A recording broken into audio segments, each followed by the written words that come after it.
Welcome back to Women in Westminster, where we explore the human stories behind the headlines. I'm your host, Eleni, and today I'm speaking with Caroline Nokes, who is the MP for Romsey and Southampton North. Caroline has been an MP since 2010 and is currently Deputy Speaker of the House of Commons, and it's great to have you on the podcast. Thank you for inviting me.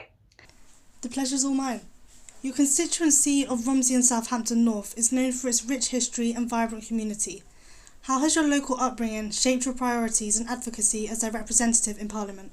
So I was a borough councillor in Test Valley, the borough which covers most of the constituency from 1999 until 2010.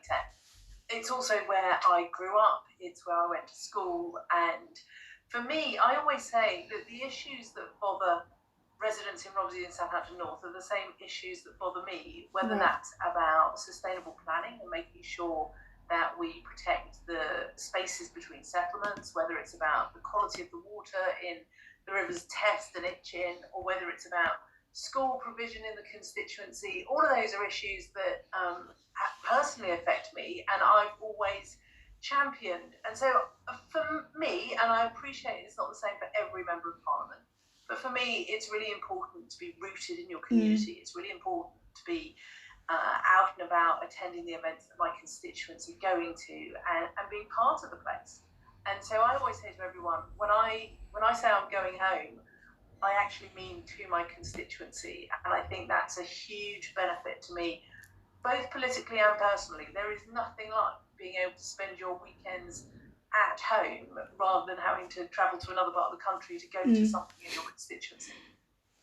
You know, I think it's good when a member of Parliament is actually linked to their constituency in that way, because sometimes people are kind of like just dropped into a constituency to represent people there when they don't actually know anything about their constituents' needs. Oh, yeah, and I think that's really important to have that understanding. And you know, as I said, when people talk to me about whether it's school places or whether it's about potholes, and you'd be astonished how many people come to the Member of Parliament about potholes, those are the same roads I'm driving on.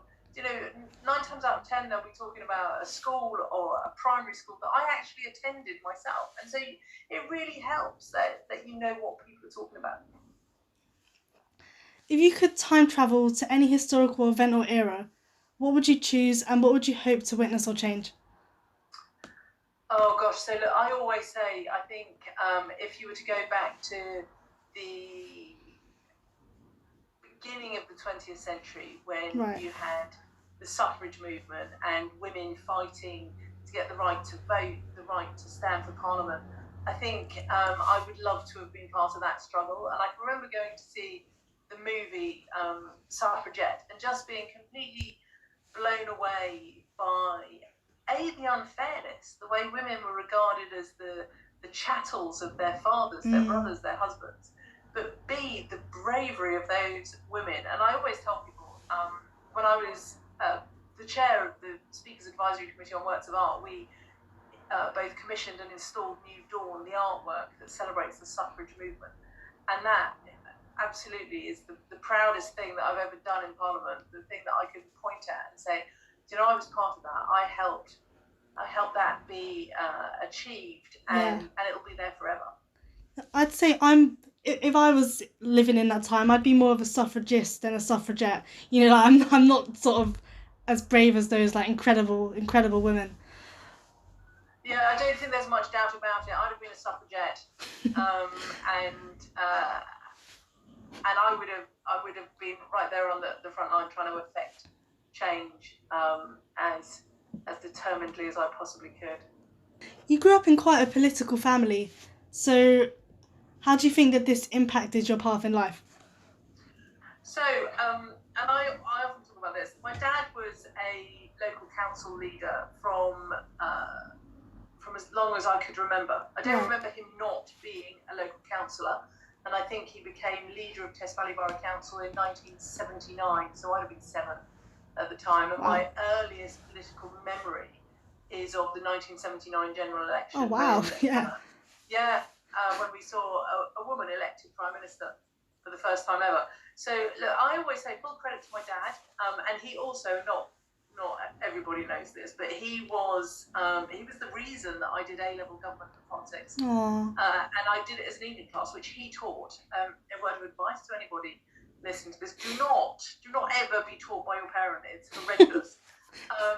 But I remember him saying to me, "You'll find it easy and interesting," and he was dead right. And that's the reason why I read politics at university, because I found it interesting. And but I always say I went off to university not a Tory, definitely not a Tory. And so full credit to Dad is that he taught me through A-level government and politics and had not imprinted his Toriness on me. And it wasn't until I was at uni, at the University of Sussex, so one of the most left-wing institutions in the country, and it was the other students there that turned me into a Tory. It was the only way I could rebel. So, like, what were you before? Like, sort of a Labour supporter, a Lib Dem supporter? I would have described myself as being very politically neutral. Although I found the politics fascinating, I didn't have a particular leaning one way or the other. Right. Okay. But arriving at the University of Sussex, where there was every possible form of left-wing ideology, there were Marxists, there were socialists, there were communists, and for me, and gosh, let me get the year right, it was 1991, and the faculty, the politics faculty at Brighton, very heavily dominated by Labour, and I was going to say city councillors, and Brighton didn't get city status until much later, but Labour councillors in Brighton who have been instrumental in kicking militant out of the Brighton Labour Party, hated by the student body for their for how moderate they were, and very much, when I look back at it now, these guys were the forerunners to Tony Blair.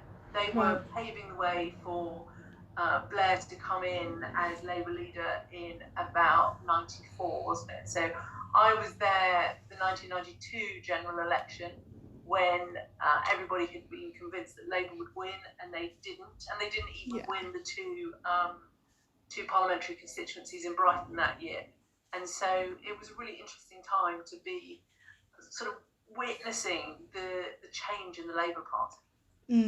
Because I'd say that the Labour Party sort of can't go back to how it was prior to like the 1990s because of Clause 4 and the reforms that Tony... I think Corbyn did his best to drag them there, and what you saw were moderate Labour politicians during the Corbyn era, very, very unhappy in their own party. And remember, there was the Independent Group for Change, which took members from both Conservative and the Labour Party, trying to kind of form a new party in the centre of politics.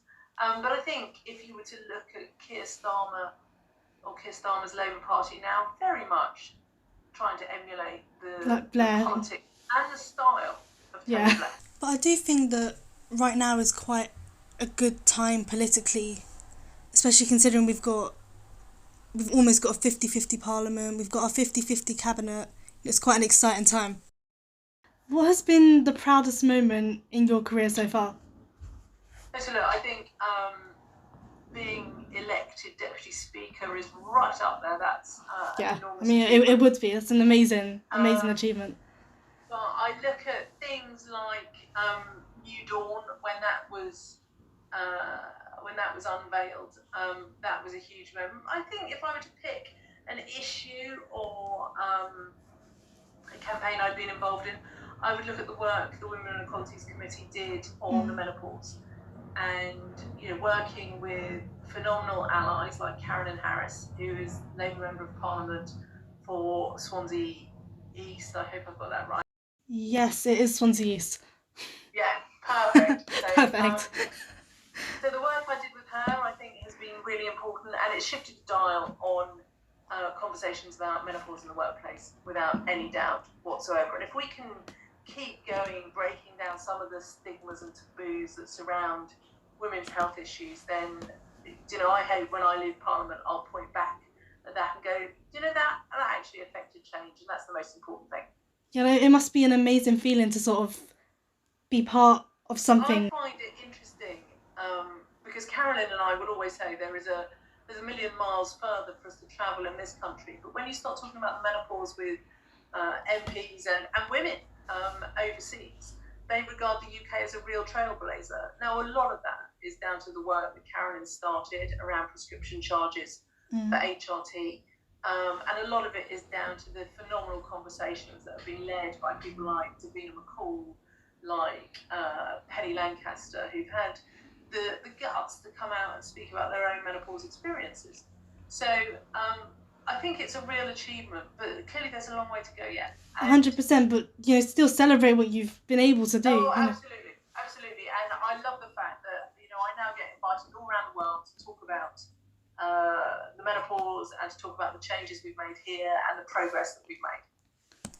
Well, it's incredible that you've been able to work on this, and all these women that have spoken out about their experiences of menopause, they're also so incredible as well. Menopause is just so often overlooked, like women's health is sort of disregarded in a way.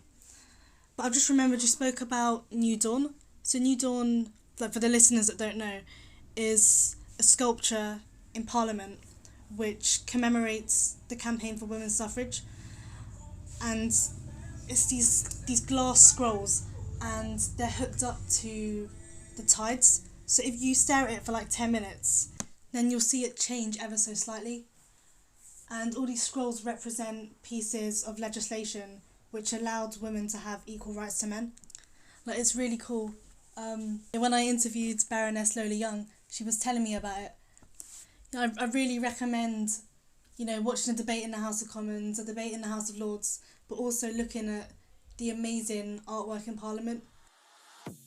Listeners, join us for part 2 of this episode to hear more about Caroline's journey.